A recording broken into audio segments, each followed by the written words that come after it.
present in the molecule or not. And if they are present, they are not chiral. If there is no element of symmetry, we know that achiral. And if they are not present, then we call them chiral molecule. And we also learned how to give the absolute configuration to a chiral center using some rules, and where you can determine the priorities of the different substituents attached to a particular chiral center. And based on those substituents, we know that you can determine whether it is R or S configuration. And of course, we have also learned how to give the terminology like D, capital D and capital L configuration for amino acids and carbohydrates and some other molecules. And once we have learned that, then we talked about optical activity, because one of the most important properties of the chiral molecule is they are optically active, and it will show either rotation in the sign of plus or minus specific rotation.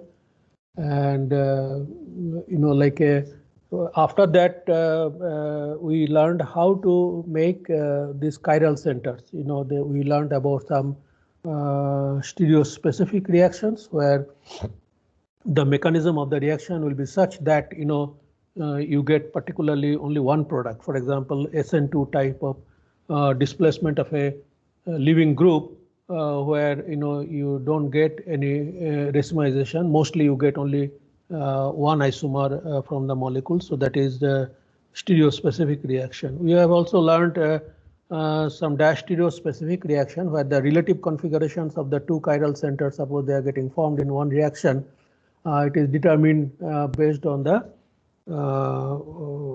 reagents that we use and the mechanism of the reaction. So we learned, for example, osmium tetroxide gives a cis hydroxylation of a double bond. We have seen a little bit about the mechanism, and from the mechanism it is clear that both the hydroxyl groups are coming from the same side of the double bond. And it can also be carried out using dilute potassium permanganate at cold condition to get a cis diol.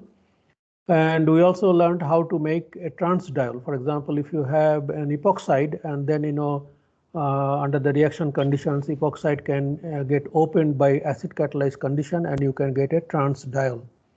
We learned how to do cis hydroxylation, hydrogenation, and using palladium charcoal or platinum charcoal other catalyst, and hydrogen adds onto the double bond.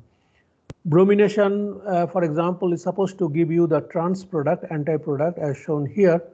And mostly it goes by bromonium ion is formed, reacts with the double bond, and then bromide will come and attack from the opposite side.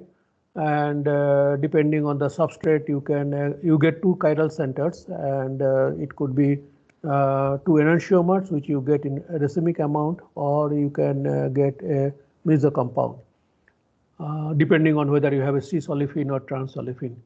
In this particular case, then you can see that we are expected to get this anti-product with the bromine up and bromine down as per the mechanism. Like you form a bromonium ion and bromide will attack, but you get a little bit of the other product also. And then we explained that how it goes through a carbocation intermediate because of the resonance stabilization of the phenyl ring. And so, certain cases, of course, you get exception like a unexpected results. But if you look into it, possibly in many of those cases, you should be able to explain, why you don't get the 100% in the anti-product. And similarly, we say like a methoxy compound, because you have the lone pair of electron going and stabilizing more the carbocation. So you get the carbocation pathway product more, like a syn product a little bit more. And similarly, if you have a electron withdrawing group, so that will increase the amount of the expected anti-product. And there are some other reactions. It's not exactly that you're dash stereospecific, but you do generate a chiral center. For example, addition of acid, HBr. And these reactions normally go through SN1 kind of mechanism. So you get an intermediate carbonium ion, and after it reacts with H plus, and it will form the most stable carbonium ion. So I mean H plus can attack on this center or this center, but it will attack here so that you get a tertiary carbonium ion which is more stable. And then once that is formed, that like a bromide, the nucleophile can come and attack from the bottom or from the top, and you get equal amounts of these two compounds. It again, like, it depends on which side it will attack on adjacent center sometime. For example, if I go to the next example here, so it's a symmetrical like olefin. Protonation can take place in either of these double bond, and then you get a carbonium ion. But as you can see, in this case, like this center, after adding the hydrogen H plus, has become a chiral center. So the chirality of these center R will determine, what is the which side the bromide will come and attack more favorably. So sometimes these are called diastereofacial selectivity. We'll come to that later on, these terminologies. And as a result, you can get two of the compounds possible. So sorry, it should be SR. Okay. So you get like this center is S if it comes from the top, and of course this one was R. But you do get like R and S also. So that means that this molecule is suppose you get this one selectively.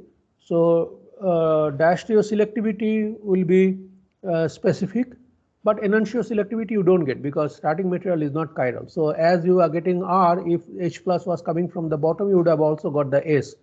And if H plus comes from the bottom, and then like you would have possibly ended up getting R and S configuration. So you get equal amounts of these two. At the same time, if bottom attack takes place, then you get RR and SS diastereomer, and of course you get equal amounts of these two. And sometime depending on what substituents you have on this side, this could be very selective, for which side the bromide will come, and you can get a major compound as one of the diastereomers. So we'll learn some of these things later on. One example I give here, for example, you have already a chiral center. So earlier slide we have said that there is no chiral center in the molecule. So what product you get? Suppose you get one diastereomer more selectively, but it will not be chiral. Enantiomerically, it will not be pure enantiomer. It will be a mixture of two enantiomers. But in this case, you have a chiral center. Suppose you can start with a phenyl, and this reaction is called iodolactonization.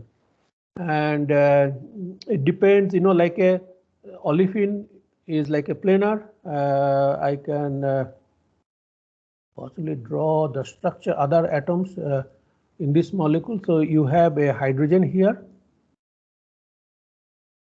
right?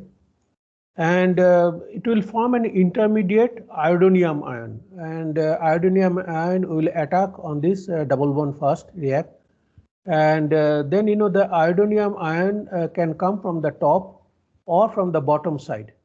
As you can see that this kind of olefin, people have done a lot of theoretical calculation to say that this one is the most stable form of the conformation. That means you have a double bond and one substituent is up, one substituent is down, as compared to the other possibilities where one of the alkyl groups could be coplanar with the double bond, and or the hydrogen, this like a two methyl groups on the other side. So they are statically hindered and like more energy, but this one is the most stable one. And so as a result, so we'll say the double bond here in this case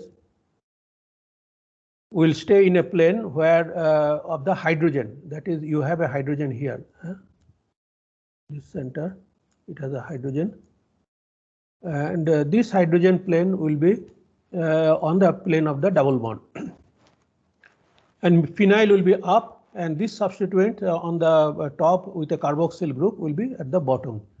Now phenyl is sterically more hindered, and that is why the iodonium that will be formed, will come from the bottom side.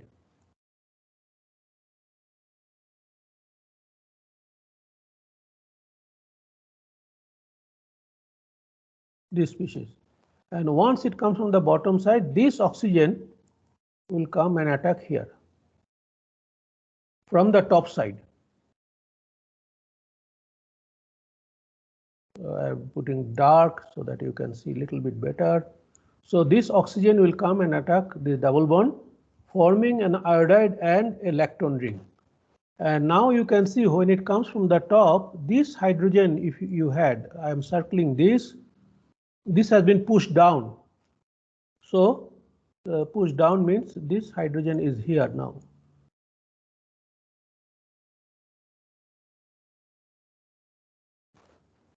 So you get a diastereoselective reaction. So this is example that you get a compound which has a pure diastereoselectivity, which is a phenyl is up, and this CH2 iodide is also up.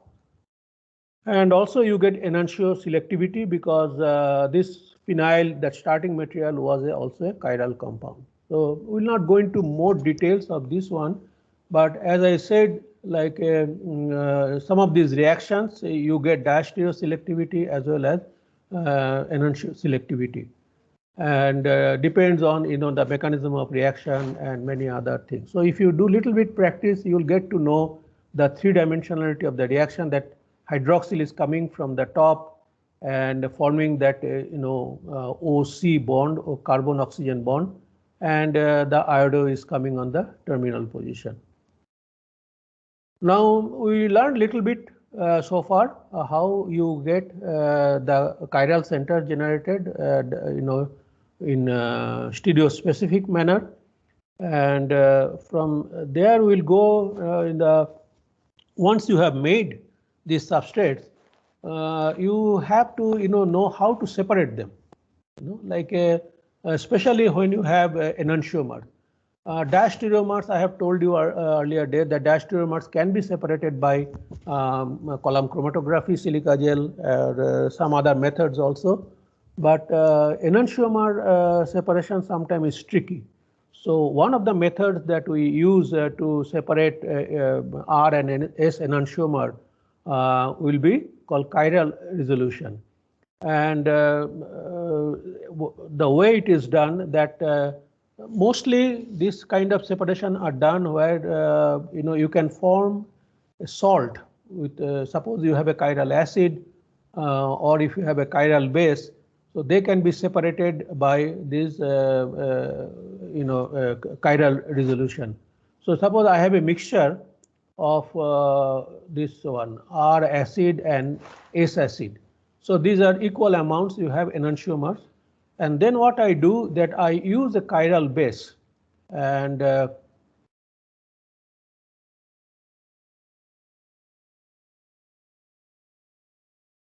I use a chiral base as shown here, and this will form a salt. So you get a salt called RS salt, or you get an SS salt, and they have slightly different property. They are like a diastereomeric salt, and they precipitate different ways. Sometimes you get a precipitate of RS preferentially, and then you can collect that RS salt and you're filter it out, and the solution will contain the SS salt. And once you get the like a solid, which is like a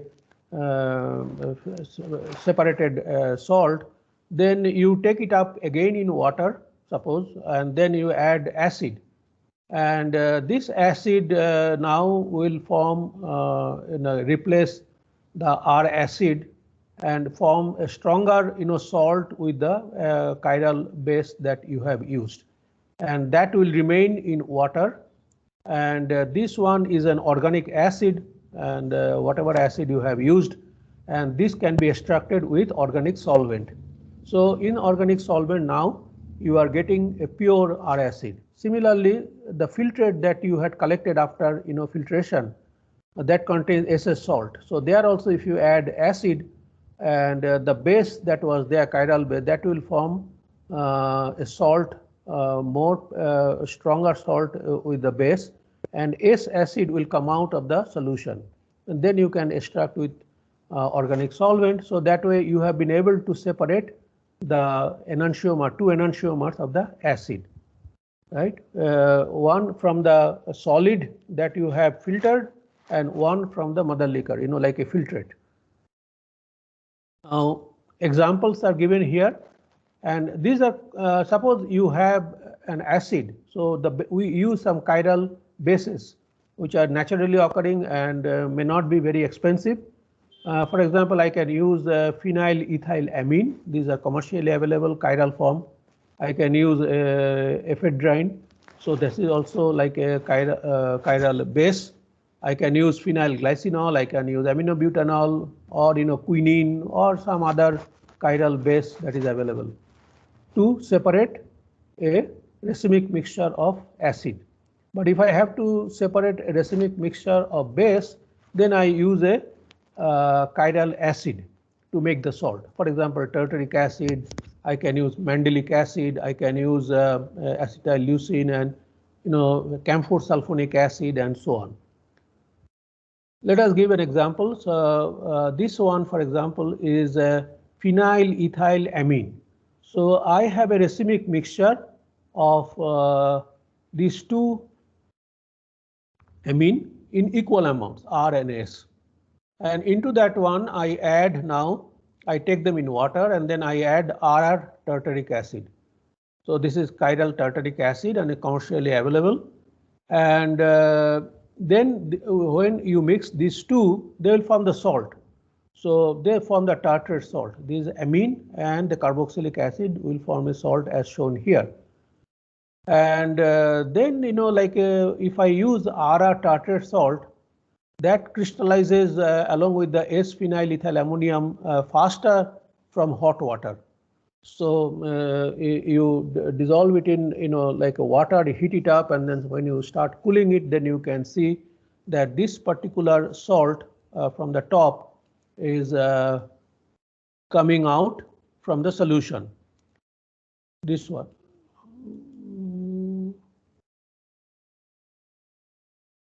This one is coming out of the solution, and in solution what will remain is the other salt. So they don't crystallize out. So all the crystal that you get in a solution, when you cool it, then you can filter, and after filtration you take the salt into water again and heat it up, or maybe make it dissolve, or you don't have to dissolve also sometime. And then you can use a stronger base. For example, you can use a solution of sodium hydroxide. And then this, like a sodium hydroxide will form the salt preferably with the tartaric acid. And you can see that I have used a sodium, carbonate or sodium hydroxide.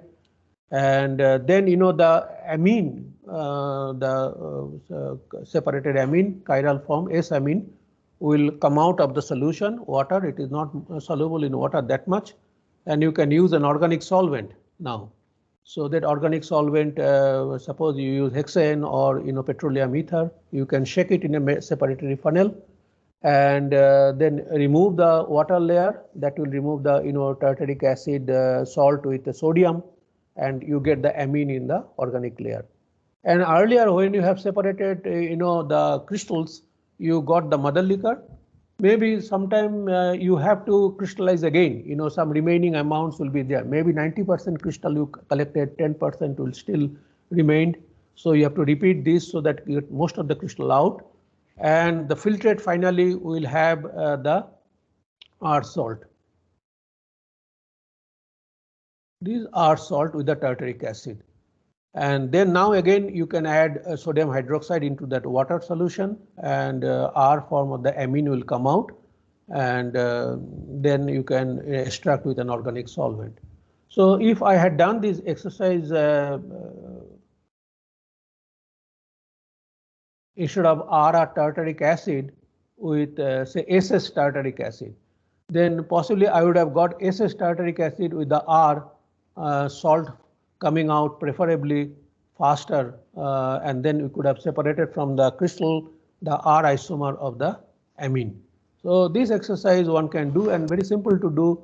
Unfortunately, you don't have the lab exercise this time, but these experiments can be done in the lab, and you can get the pure crystals of R or S phenylethylamine, and then you can also take the rotation of these compounds, and then if their specific rotations are known, then you can compare that how successfully you have separated the two enantiomers.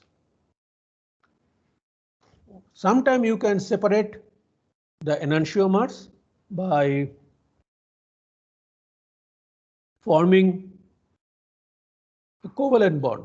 Earlier we have formed the salt, but you can also form a covalent bond, and then you get a mixture of diastereomers. For example, I have one chiral acid here in the racemate form.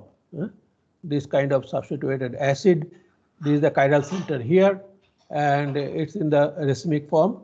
I do some chemical transformation. I convert the acid into an acid chloride first, and then treat it with a chiral amine as shown here.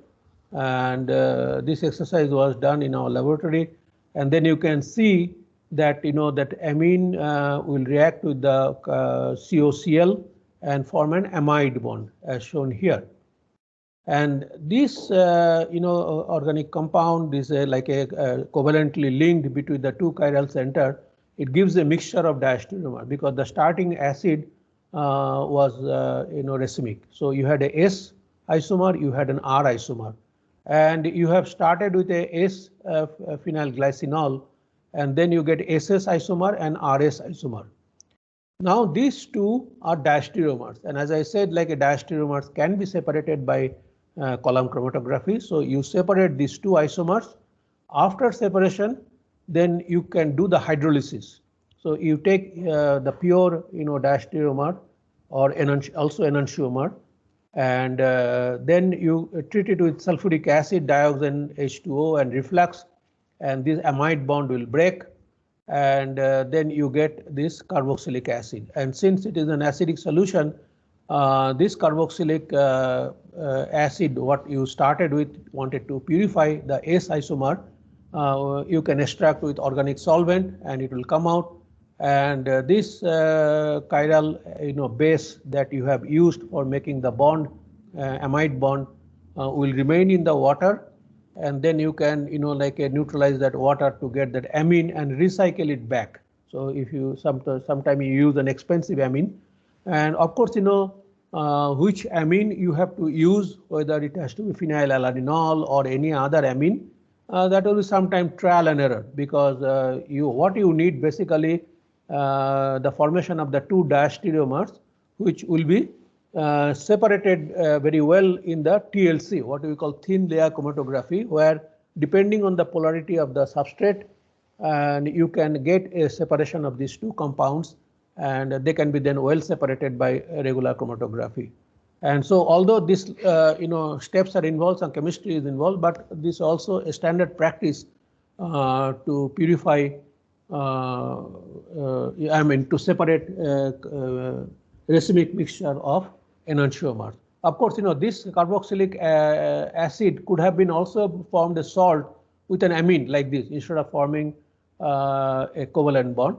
And of course, you are lucky, then you also could have separated them by crystallization as shown before. Many other reagents are known, and to make this covalent bond. Sometimes I have used an amine here. So you can use the alcohol also. Suppose you have a chiral alcohol, so you make an ester, and instead of the amide bond, you make an ester, and then you get a mixture of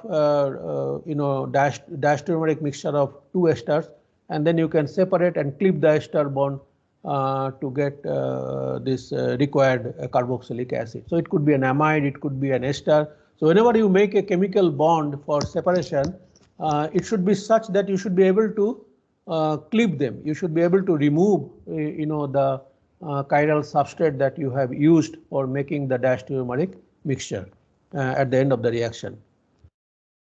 And another example is some acyl chloride.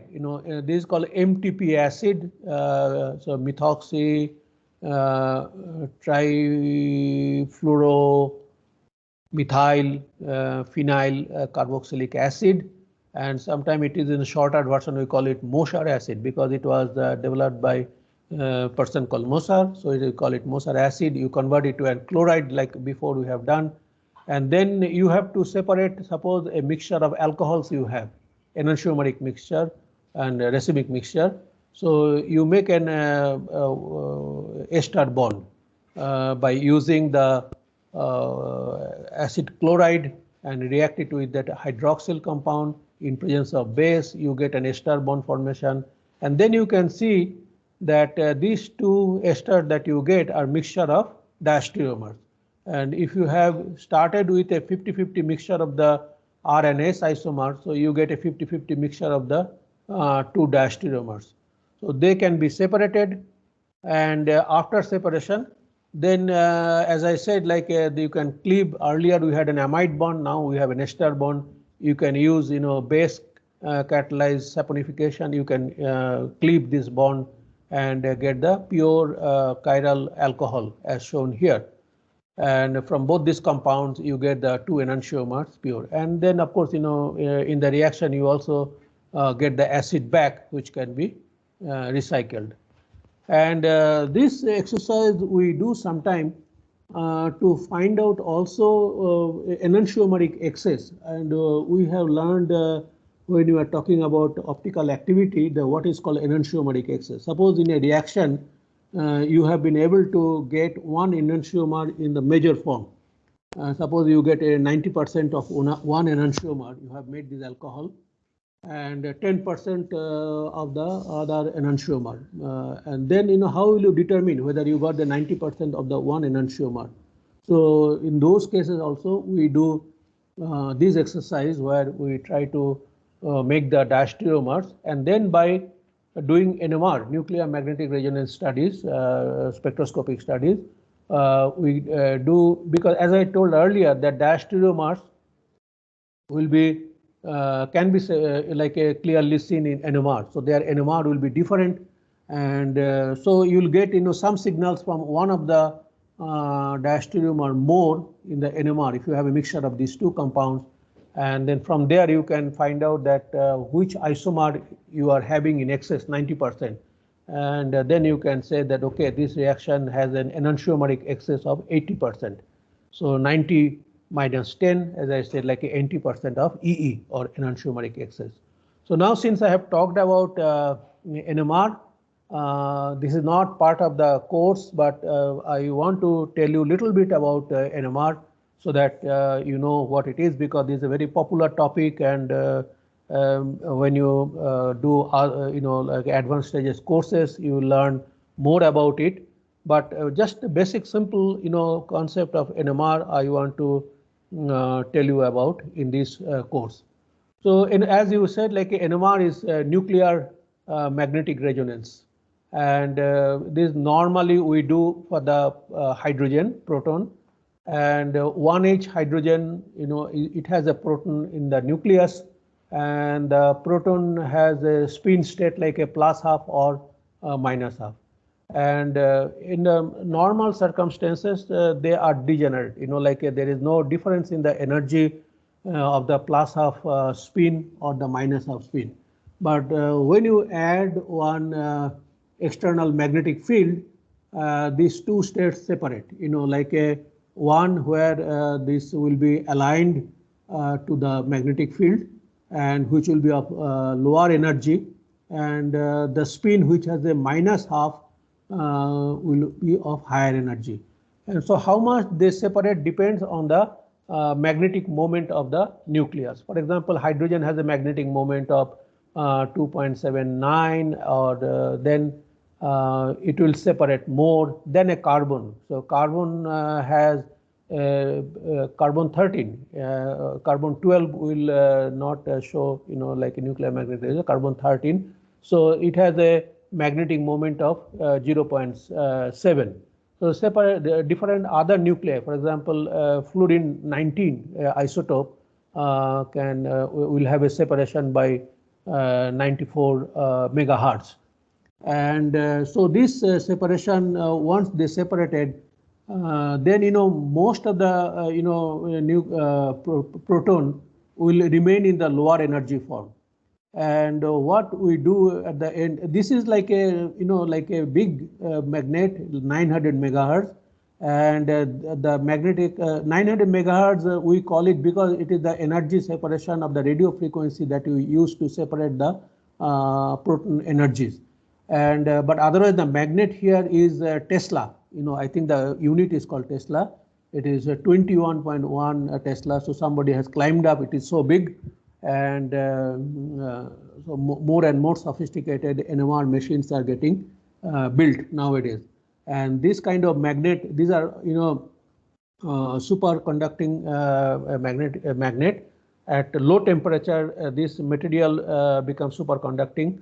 So at helium temperature, so these are all metals that they use to make those magnets. They are cooled to liquid helium temperature, and then they become magnet. And then you place your sample there, they get energy separation. Then it goes to the higher field and then comes down and then releases energy. You find out how much the signal, and from there you can determine the NMR spectrum. So in the next slide I show you what exactly it means. So this will be the magnet. Yeah? So you have put a sample tube, like normally the sample tube looks like this, and we have the sample here. If you can see at the bottom. So suppose you have an organic compound, you dissolve, and we use a deuterated solvent. I will come to that one, why we use deuterated solvent, CdCl3 or DMSO or CD3OH or CD3OD or water like a D2O and so on. So this sample is now put inside the machine, and the machine will, when it goes there, when you apply the magnetic field, as I said, like a there is energy separation, and most of the proton will be on the ground state and lower energy state, and then you have to apply a radio frequency. When you apply the radio frequency, then this whatever there at the bottom energy level, it goes up, and then they finally they also come down after you remove the excitation after some time. And when they come down, they also release some signal, and then like you output of the radio frequency you measure, and then from there we get this what you call spectrum. And this is the NMR spectrum of a substance ethanol, CH3, CH2 and OH. So normally you'd expect that all the hydrogens, because they are all identical, they should have been separated by the same amount of energy and should have come in the same signal. But it depends on also the electronic, like environment of the hydrogen. So as you see in a molecule, different hydrogens have different electronic environment. So as you have a nuclear spin, its adjacent hydrogen or electron density also sometimes what you call shields the nucleus. So the effective field, magnetic field that the nucleus is able to see, it will depend on what is the electronic like a density that it has around that nucleus. For example, now on right hand side, if you go, the shielding has increased. The more shielding, and you get a signal, separation will be less. And if you have less shielding, the separation, it will observe all the magnetic field that you are giving. And so the electron density, how it gets determined. For example, if you have an electronegative group, hydroxyl, so it pulls the electron out of that carbon, and in a sense this hydrogen also. So electron density around the nucleus of this hydrogen atom is less than the electron density that you see here.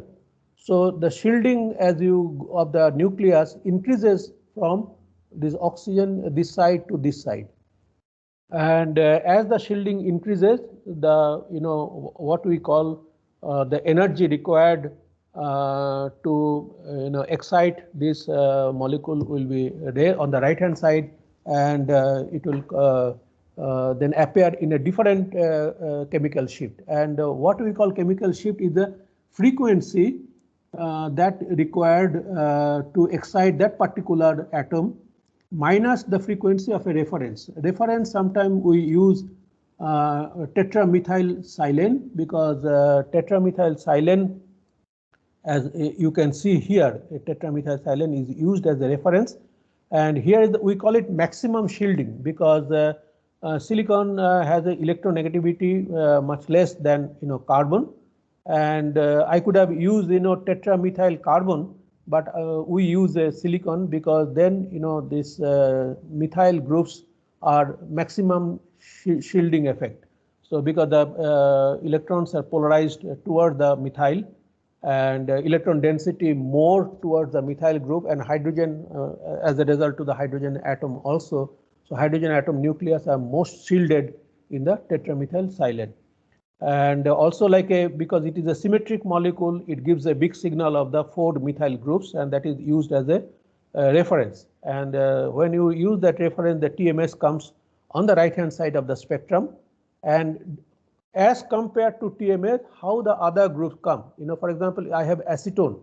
So the methyl groups of acetone will appear at certain frequency, and we use this formula as shown here. Sample minus reference divided by reference, and the like a separation between the TMS and this one, the total field. If you have a 100 megahertz machine, the frequency magnet is much weaker. Like I have said, 2.34 Tesla, and 2.34 Tesla gives 100 mega. Separates the energy level by 100 megahertz. And so from this scale is like about 100 into 10, like 1,000 hertz separation of all the protons will come in that particular area. And aromatic will come here, and then the other compound. So as you can go to this one, what we see, the sample reference minus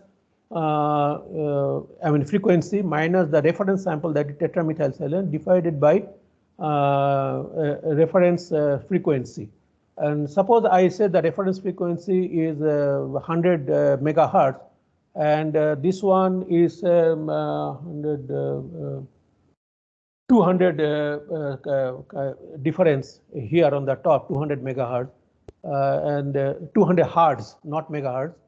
And so top will be the hertz, and here you have a megahertz. So normally we multiply it by 10 to the power 6, and we get a like a figure called delta.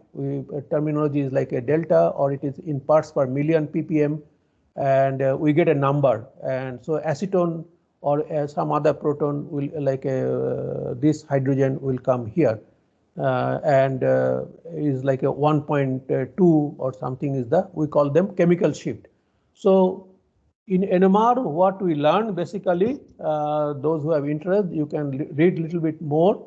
We learn chemical shift. Chemical shift is represented by a terminology called delta, and it shows what kind of hydrogen you have in a molecule. For example, you have a benzyl alcohol, you have an ethyl alcohol, and where this signal for this, like a methyl group or CH2 group appear, we can say, okay, this comes from this kind of substrate. You have a like a methyl group signal is coming here, and this CH2 is coming here. So as I said, if it is more shielded, you come toward the right hand side. If it is less shielded, these hydrogens here attached to the hydroxyl, they come on the left hand side. And similarly, in case of benzyl alcohol also, you get a different kinds of signal, and you have here a doublet, and which sometime sorry, it is not a benzyl, you have a methyl group here. So this methyl group has come here, this hydrogen attached to the hydroxyl has come here, and these aromatic peaks have come in this region. And also there is something called multiplicity, because suppose I have one hydrogen here, this hydrogen, and I say that these two hydrogen, CH2, are equivalent. Suppose they are equivalent. So each hydrogen also has a 3 adjacent hydrogen here. And this hydrogen spin can align with the applied field. Suppose my applied field is here.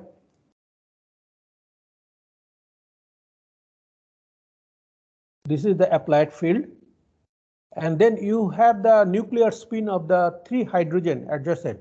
And all the 3 hydrogen can have a spin at one time, like opposing the applied field, or it could be aligned to the applied field, or it can have a situation as shown here. And some of them aligned, some of them not aligned, and or a situation like another situation shown here, this one here. So suppose all 3 of them are opposing, then it will the magnetic field that this particular proton will see, observe, essentially will be this applied magnetic field minus the magnetic field created by the 3. And similarly, it could be the magnetic field applied plus the magnetic field nucleus field shown by the other 3 hydrogen, or it could be sometime in between situation, as you can see here. And if there are only one hydrogen, then you could have seen only 2 possibilities, either aligned to the magnetic field or opposing the magnetic field. And so the nucleus of this hydrogen, we will see 2 different fields, as if like then they will behave differently. Suppose you get a signal like this, and it can also have a signal coming like this, and it will get separated by and you get it 2 signals. And if you have one more hydrogen, suppose you have one more hydrogen, so each one you will get split by again 2. Same separation, and again here this left hand side will get separated by 2. And to draw by a line, you can see that initially it was like this, and then now each one gets separated by 2 by another hydrogen, and like this. And then you have third hydrogen. So that hydrogen will make each peak, 1 peak, 2 peak, 3 peak, will get separated by again 2, and this 2, it was 2, so I'll put here, and this, so here, and this one also will come here. So this got separated by 2, this got separated, and middle one also got separated by 2. So you get basically the ratio will be 1:3:3:1, and that is why this signal that you can see, this is the signal for the hydrogen which are attached to the hydroxyl, and this comes as like a 4 peak, and this terminal methyl similarly, it will see the effect of these 2 hydrogens, so they get separated, and this coupling you see only between the adjacent proton, like a vicinal hydrogen. So if you have one more bond, suppose you have a methyl group here, they will not show effect on this hydrogen. So only by separated by vicinal hydrogen, they show this kind of coupling. And this terminal methyl, as you have seen, they are experiencing 2 hydrogen, so they get separated by 3. So if you have coupling, what we call a coupling with a 3 hydrogen, then you get a 4 signal. If it is coupling by 2 hydrogen, we get 3 peaks. And this coupling also depends on the dihedral angle. When we talk about the conformation, then we'll learn about it. And this also tells you, how many hydrogens are there in a molecule. And so these are the 2 main things that we learn from the chemical shift. Now going back to this slide, as I have said, like I have got in a reaction one particular enantiomer more. So I got 90% of one enantiomer. Suppose I got 90% of the R and 10% of the S. Then I make an ester with a chiral acid as shown here, or any other acid. And then I get a diastereomeric mixture. One diastereomer I will get more. The R diastereomer I will get more because I have used, I got 90% of the R, and I get the other one only 10%. And then from the NMR, I will see that some of the peaks, because it's a diastereomer, the O-methoxy, for example, OCH3, it comes different than the other diastereomer, because the electronic environment of these two compounds will be different, and so they will have a different, what do we call, chemical shift. And from these two different chemical shifts, we can determine, then you can integrate, the area under the curve will tell you how much of these two peaks are there, and we determine the ratio 90:10 from that ratio, and then we can say enantiomeric excess is 80%. So this is not scope in this course, but I thought you people are now intelligent enough to know a little bit about what NMR is, and this 800 megahertz NMR would have a very strong, powerful magnet, 18.8. So when you come to our campus near your hostel, you can see we have the NMR center. Please make a point, you go inside and request them to show you how the machines look like. And this is the same technology used for MRI scan in the hospital, where basically they are looking for the hydrogen and the water in different tissues of the body. So it has come a long way, and after this first Nobel Prize in 1952, many people got Nobel Prize in different aspects of the 2D NMR and so on, and MRI techniques those who have developed. So it has become a very routine, but unfortunately we still have to rely on low temperature superconducting material, liquid helium. And at one time during the late 80s and 90s, a lot of people were, including in India, in IISc, people are working on high temperature superconducting material, metal oxides and all those things. But it still has not come to a stage where we can use it commercially to make a magnet. Even if you could, get a magnet at a liquid nitrogen temperature, it would have been a great service, because we don't get any helium in the country. We get helium from abroad, and this is very difficult to maintain this magnet. The magnet also become very expensive, and so at low temperature only. So liquid nitrogen superconducting material, if that could have been developed, then it would have made our life much simpler. So all the hospitals and all, wherever MRI machines are there, they're all dependent on supply of the liquid helium. I'll not go into this and some other things. And of course, you can also nowadays, separate the chiral HPLC. So I'll talk about it maybe in the next class. So I'll stop here today.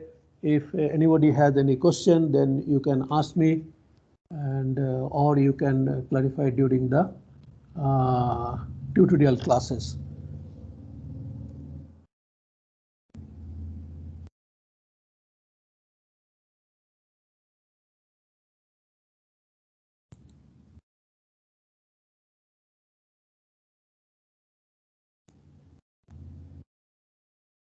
Anyone has any question?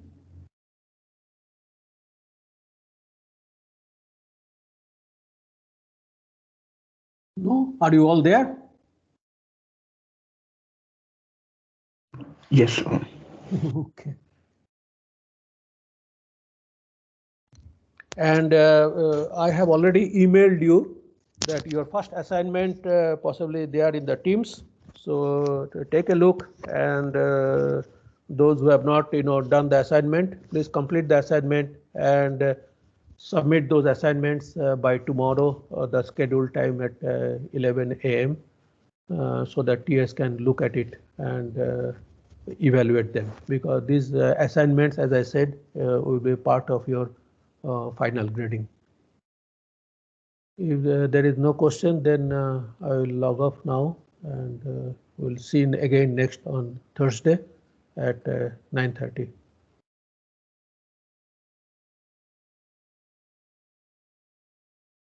Thank you, sir.